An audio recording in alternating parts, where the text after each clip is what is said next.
선사 1화 마이너스 그렇습니까? 소 DS 6화. 에도 시대 중기, 일본의 한 작은 마을에 하쿠인 선사가 머물고 있었습니다. 그는 계율이 청정하고 수행이 깊어 마을 사람들로부터 큰 존경을 받고 있었습니다. 어느 해 마을 유지의 딸이 덜컥 아이를 베는 일이 벌어졌습니다. 상대는 마을의 생선 장수 청년이었으나 두려움에 휩싸인 처녀는 아버지가 누구냐는 부모의 혹독한 추궁 끝에 엉뚱한 이름을 대고 말았습니다. 저기 산 밑 절에 계신 하쿠인 스님입니다. 청천벽력 같은 소리였습니다. 격분한 부모와 마을 사람들은 갓 태어난 핏덩이를 안고 절로 들이닥쳤습니다. 이 위선자야.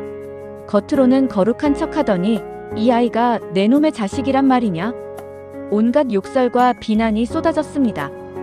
평생 쌓아온 명예가 진흙창에 처박히는 순간이었습니다. 그러나 하쿠인 선사는 변명하지 않았습니다. 당황하지도 화를 내지도 않았습니다.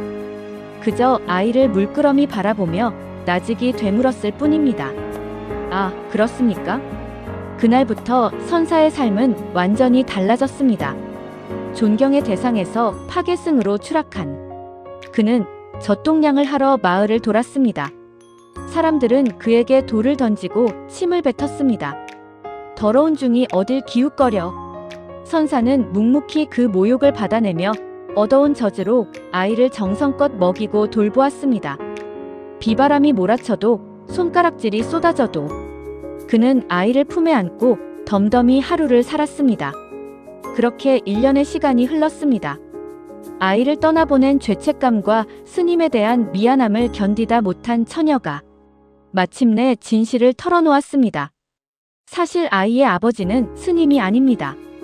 진실을 알게 된 부모와 마을 사람들은 얼굴이 사색이 되어 절로 달려갔습니다. 그들은 땅바닥에 머리를 찌으며 사죄했습니다. 스님, 죽을 죄를 지었습니다. 저희가 어리석어 스님을 모함했습니다. 부디 용서해 주십시오. 사람들은 아이를 데려가겠다고 했습니다. 온갖 누명을 쓰고 아이를 키운 지난 1년 억울할 법도 하건만 하쿠인 선사는 이번에도 표정 하나 변하지 않았습니다. 정들었던 아이를 순순히 건네주며 1년 전과 똑같이 말했습니다. 아, 그렇습니까? 이 이야기에서 하쿠인 선사가 보여준 것은 단순한 인내가 아닙니다. 그것은 중생의 고통을 대신 짊어지는 큰 자비심이자 나를 내세우지 않고 상황에 그저 응하는 무아의 실천입니다. 선사는 처녀가 내뱉은 거짓말을 알고 있었지만 시비를 가려 처녀를 궁지로 모는 대신 자신이 뒤집어 쓰는 길을 택했습니다.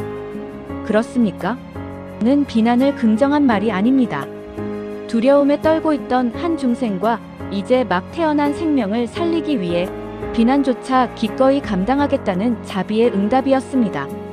칭송받던 고승에서 파괴승으로 추락했음에도 그는 상황에 저항하거나 의미를 덧붙이지 않았습니다. 비가 오면 우산을 쓰듯 아이가 오면 아이를 받아주고 아이가 간다면 그저 보내주었습니다. 군더더기 없는 그저 함의 경지입니다.